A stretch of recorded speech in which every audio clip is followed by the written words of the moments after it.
My name is Wayne Ewan. I teach philosophy at William College in Harvard. Manny Manning, philosophy, San Jose State.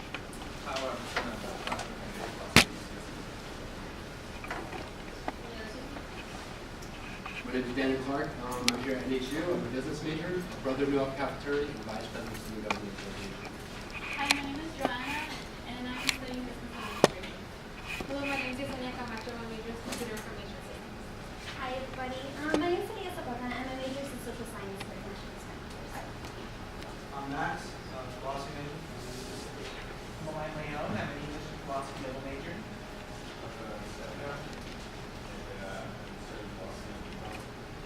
My name is Austin. I'm a philosophy and political science major. I'm an Justin. I'm a double major political science and philosophy with a minor in reading. And my name is Anna Casper, and I'll be the moderator. Okay, so we're going to start by deciding who's going to be singing Team A and Team B. So I'm going to flip the coin and who's going to call it? We'll have a visiting school.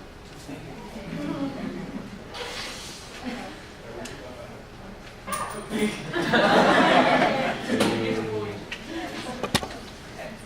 is like to be Team A or Team B? What's the difference? Team A starts. That will be Team A. Okay.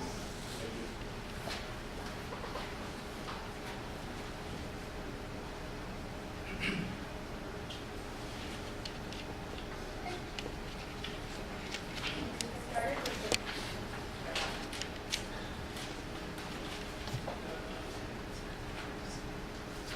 Okay, so case number 7. Final rest.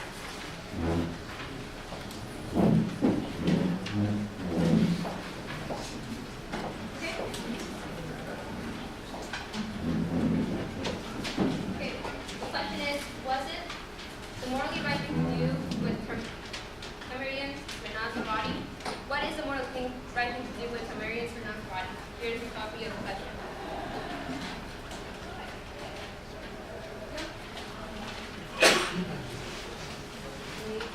So, looks like you have 2 minutes.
Yeah. Okay. Well, ranking you, like the man that came off. There's toys here, and also some justice case. There's also some larger judges as well for being here with us. So the question is, what is the more the right thing to do with Cameron starting his body? To which we respond, the more the right thing to do with Cameron starting his body was to bury him in the Virginia cemetery, which is exactly what they did do with his body. So just to give you a little idea, as to our structure, Max is going to do our methodology and principles. He's going to give us a taste of the framework that we're going to be using in our case. After him, Austin's going to jump in, give us our positive case. Following him, Justin will carefully consider potential objections and address those. And then if time permits, I'll summarize. So here's Max. Thank you, Stefano. We'll start off by giving the methodology, and then we move on to the principles on which we're going to be using to develop our case. Methodology. We find it in traditional social contract theory, what's called public reasons and liberalism. In public reasons liberalism, there's certain ethical principles that we use to develop the political rules on which govern our common everyday life. And these ethical principles have a broad reflexive consensus. An example of this public reason liberalism is used by Rawls, where he incorporates the original position, veiled ignorance, and that's just an example. So we have two principles on which we find this broad reflective consensus. And the first of these principles is the principle of human dignity, what we're going to be calling the principle of human dignity. The principle of human dignity acknowledges two kinds of rights, negative rights and positive rights. Negative rights is a requirement to not harm other people. This is an example of this is seen in Mill in his work on liberty. We have positive cases, which is a requirement to care for others. And this is an example of this is seen in natural law theories like compliance. So in other words, the principle of human dignity has negative rights, don't harm others, positive rights, care for others. Second principle, greatest happiness principle, where Mill states an act is right as it tends to promote happiness, wrong as it tends to do the opposite. There's two common interpretations of the greatest happiness principle, act utilitarianism and rule utilitarianism. Act utilitarianism focuses on the outcome of every individual action performed under the banner of greatest happiness principle. Rule utilitarianism focuses on the outcome most likely to occur when an action is performed as a rule. So again, focus on rule utilitarianism focuses on an outcome most likely to occur when an action is performed as a rule. We're going to be adopting the rule utilitarianism interpretation when considering the greatest happiness principle. And that concludes our methodology. I'll pass it to Austin for the positive case. Thank you, Max. I'd like to delve into our first argument, and that would be called the belief argument. I'd like to take you back to that day in which Austin and Armando took the lives of four innocent individuals that have severely injuring 140 people every day. One of them being a young boy, William Martin Richard, at 8 years old. To see his parents, and that Lindsay Wu, who was a graduate financial analyst student, her parents were informed after she had passed that she had passed financial stats exams to receive her certification for that. And in this relief argument, we recognize that we can do nothing to bring back these individuals who lost their lives in this tragic event. But the relief argument postulates that the best thing that we can do to minimize the current effects of this situation is to bury the body outside of the greater Boston area, so it's not in close proximity to the persons that are affected the most in the greater Boston area community, in cities such as Worcester and Cambridge. If they bury it in Virginia, it'll be out of constant reminder exemplar to that situation that occurred that day. And this appeals to an idea of the common good and relief exposed to those persons that belong to that area and the greater good. And of course, that greatest happiness principle. And we see that media coverage may even continue and that would exacerbate the situation if there was such controversy over the burial being so close to that home in the greater Boston area.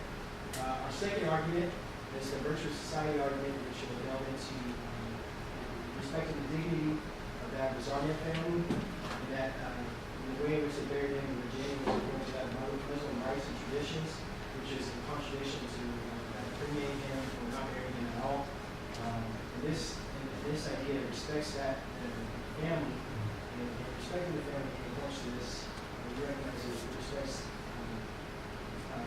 dignity, and not only dignity, it manifests certain virtues that society wants to exhibit as a a virtuous society, we want to exhibit that we're compassionate, and so doing, so bearing them will be a very good manifestation of such.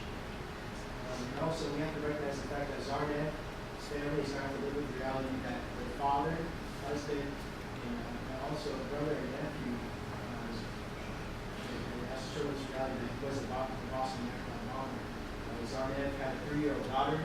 He had a wife, Catherine, and he also had a mother. And he's leaving behind with this reality that America is no on. I'm sure it's going to be hard for them to continue life. As a virtue society, we can have some passion and letting his body rest, despite the birth of the king that he did. With that being said, I'd like to turn over the objections and advice for the last. Thank you, Austin. So I have two objections I'll be stating today. The first is titled the Who Cares objection. You know, with 4 families mourning the loss of loved ones and 140 victims of injuries or serious maimings, why should we care? Why should we be giving, rights or justice of some sort to a man who caused all of this? And our response to that is that as American citizens, we adopt a culture where we use morals and we have that moral integrity to treat people equally. Regardless of their actions, we give them what they're due, their due justice. And by doing this, we bring out a sort of a respect for the human dignity of all people, regardless of their actions. In an analogous case to this, anyone who is committed a crime, say perhaps I watch someone, harass someone or possibly assault them. If the case does look to court, I sit there and I watch and I give my testimony, even though I personally know they're already guilty. We do this already, and it is to create a common good, a moral society where everyone respects each other's human dignity. My second objection would be titled Enemy Combatant objection. And this is very similar to the Who Cares. There's a distinction in that the Who Cares objection is just any man, whereas the Enemy Combatant objection specifies that one opposing us would say, as an enemy of the state, did not deserve these certain rights that we give them as an American and moral society. To this, I respond that he is not an enemy combatant. He is a citizen of the United States. The Supreme Court has not yet decided whether or not a citizen of the United States can be declared an enemy combatant by the government police. Furthermore, the definition of enemy combatant is used in the convention. They need to be aligned with a warring state or a terrorist organization. An example of a terrorist organization for us would be Al-Qaeda or Taliban.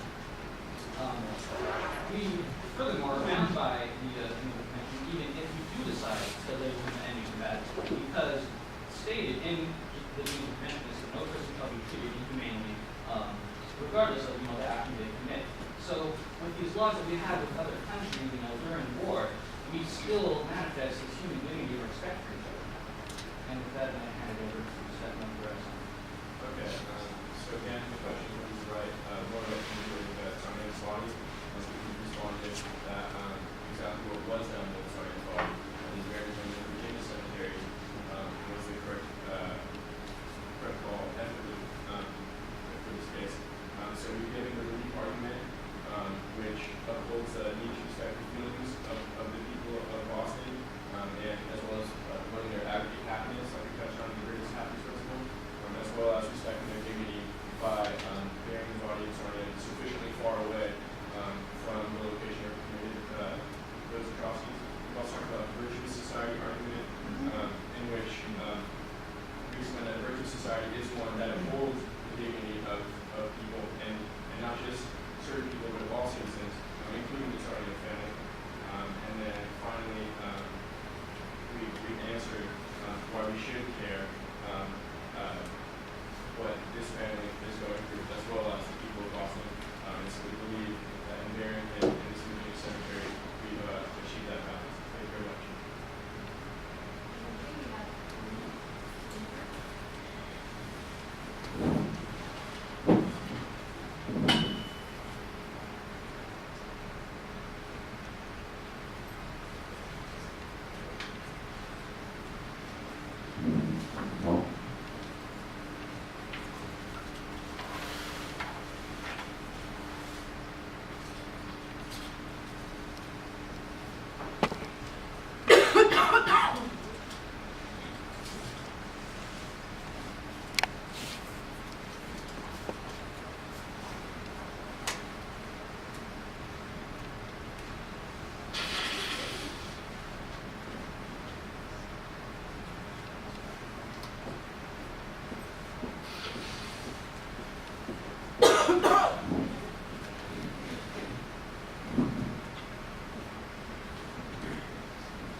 we saw some inconsistencies in your reasoning or the things you said basically. First of all, one thing that you mentioned was in your who cares argument is that we should respect all people regardless of what their actions. But here throughout your presentation, you basically are treating the body of Tamerlan Sarni's you're treating his body differently than you are any other Boston citizen. Based on his actions, you are claiming that we should basically bury him elsewhere. So that totally negates the statement that you did give in your criticism. So that was an inconsistency that we saw in your presentation. Also, another thing you failed to mention was the government's action. And although in your presentation you do argue very well that that we should bury him outside of the Massachusetts area in Virginia, and that's what happened, and that's where his body is now peacefully buried, and everything was divided. All his Muslim traditions were carried out peacefully and respectfully as they should be, but we believe that you failed to bring up the governor of Massachusetts. In the case, they explained that the governor of Massachusetts was the one to decide not to bury the body within the state of Massachusetts to begin with. But you failed to bring up how the body ended up in Virginia. So with that, I'd like to elaborate on that. Through my research, I found that it was up to a Virginian woman that has nothing to do, that has no previous relation to Tamerlan Sarni, his community, the Boston Marathon runner, or the victims of. It was within her own altruistic reasons that she thought, well, there's got to be a solution for this. We got to find what to do with this body. And so basically, she decided she created a multi-faith effort in order to come to this conclusion, in order for his body to be buried in a private Muslim cemetery, and that's how his body ended up in Virginia to begin with.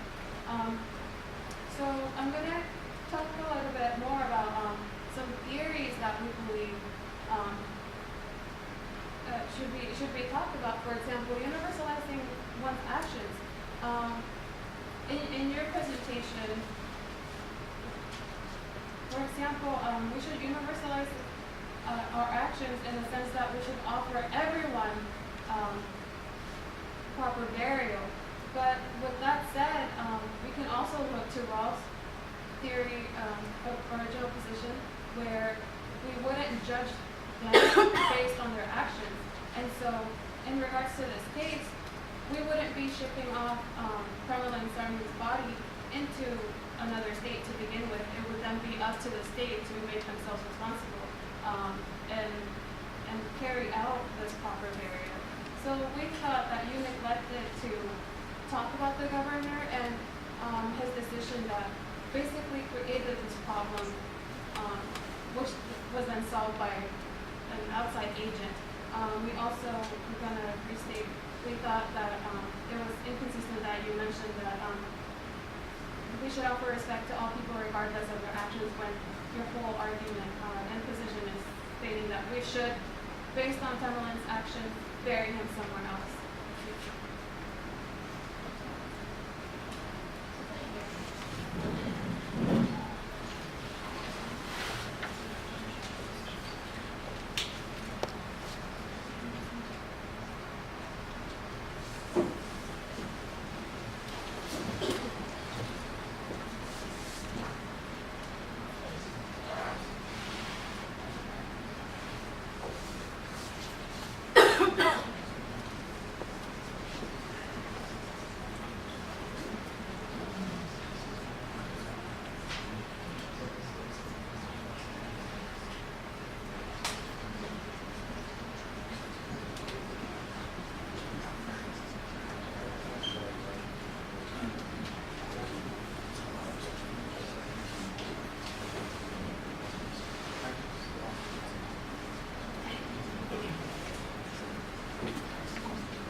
just to address the last portion of your response about the Rawlsian view.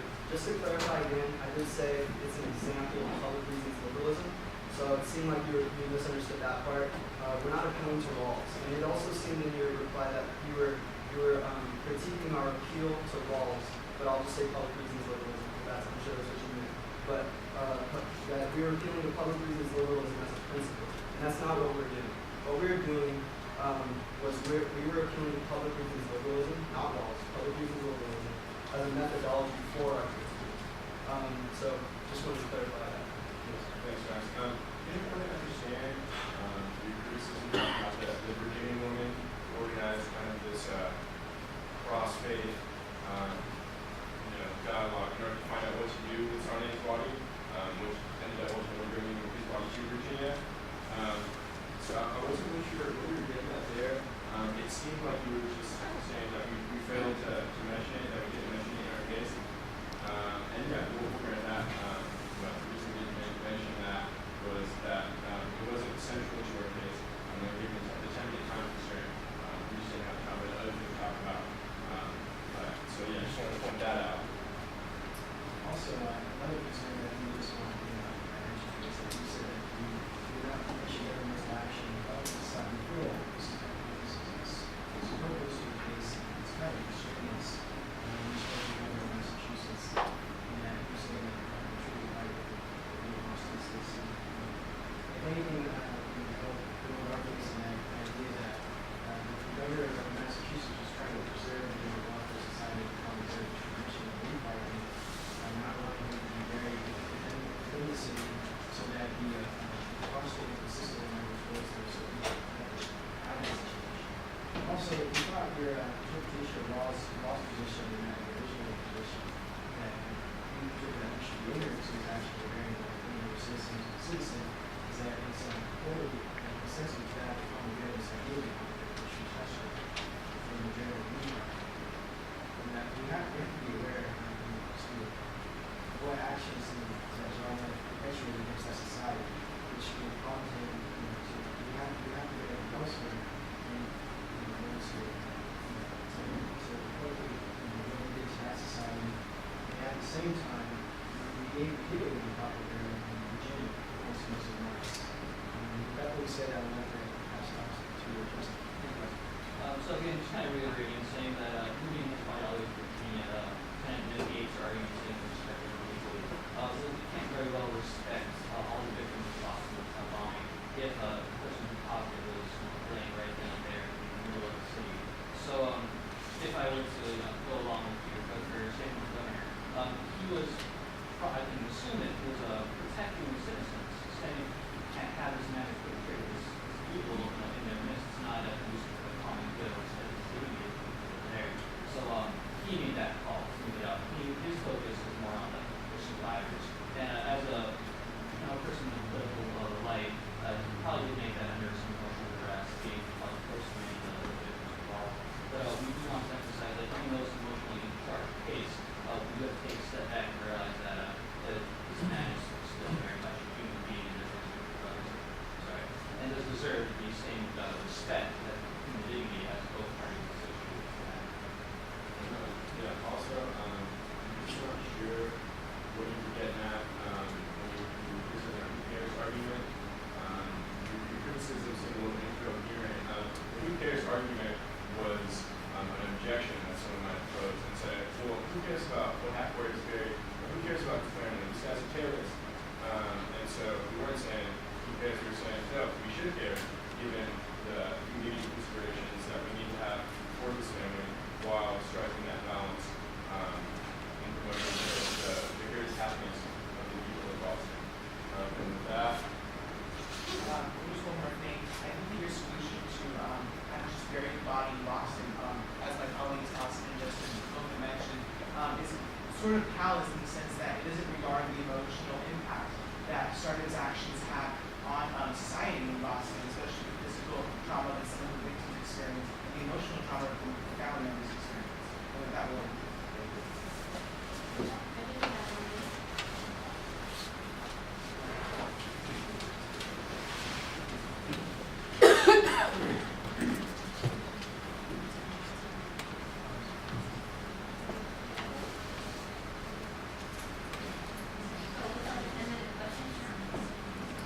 So, your objection, or your response to the who cares argument states that essentially we should treat people equally and give them their due justice.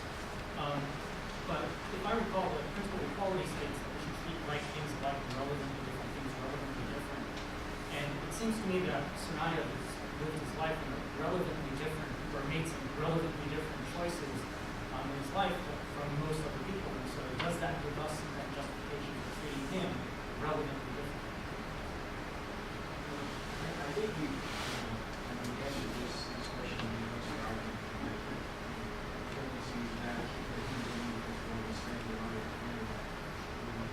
He is treated different. He's buried in Virginia, but he's still awarded the same amount. The Muslim tradition, I think, very well, it's just a it's out of respect. There's human beings bearing this.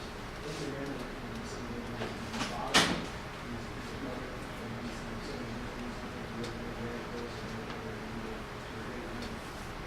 So he looks to relatively different, but he doesn't really continue to be possible. His outcomes are not preserved on the faith. That's society. So they have that constant, consistent reminder.